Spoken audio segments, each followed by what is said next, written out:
अगर आप हवाई सफर करते हैं तो ये खबर आपके लिए काफी अहम है, जिसे सुनकर यकीनन आपके रोंगटे खड़े हो जाएंगे।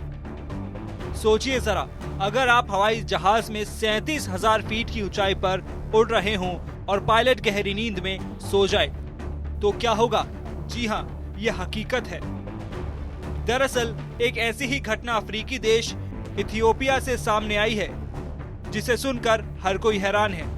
सूडान के खार्तूम से इथियोपिया की राजधानी अदीस अबाबा जा रही फ्लाइट के दोनों पायलट लैंडिंग से पहले गहरी नींद में सो गए, जिसके चलते इस बोइंग 737 विमान की अदीस बाबा एयरपोर्ट पर लैंडिंग नहीं हो सकी। इस घटना के समय ये विमान 37,000 फीट की ऊंचाई पर उड़ रहा था, जिसके बाद एयर ट्रैफिक कंट्रोल में हड़कंप मच गया। एटीसी वाले लगातार विमान के पायलट से संपर्क की कोशिश में लगे रहे, लेकिन उनकी नींद नहीं खुली। हालांकि ऑटो पायलट से डिस्कनेक्ट होने के बाद दोनों पायलट की अलार्म के शोर से नींद खुली। तब जाकर पायलटों ने विमान का कंट्रोल अपने हाथ में लिया और करीब 25 मिनट तक हवा में रहने के बाद विमान की लैंडिंग हुई। गनीमत ये रही कि इस हादसे में किसी को कोई नुकसान नहीं पहुंचा। इसके बाद इस विमान को अगली उड़ान भरने से रोक दिया गया, लेकिन जांच के बाद करीब 25 घंटे के बाद विमान ने दूसरी उड़ान भरी।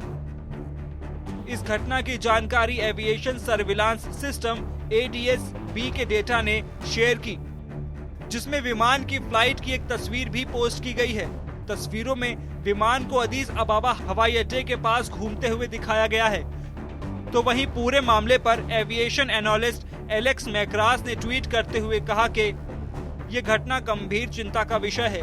हालांकि एविएशन एनालिस्ट ने पायलटों का बचाव करते हुए घटना के लिए थकान को जिम्मेदार बताया। आपको बता दें कि इससे पहले भी मई में इसी तरह की घटना सामने आई थी, जब दोनों पायलट न्यूयॉर्क से रोम की उड़ान के दौरान सो गए थे। हालांकि इन दोनों घटनाओं में यात्रियों को कोई नुकसान नहीं पहुंचा, लेकिन अगर समय रहते पायलट अलर्ट ना होते तो कोई बड़ा हादसा भी हो सकता था। हालांकि शुक्र है कि ऐसा नहीं हुआ।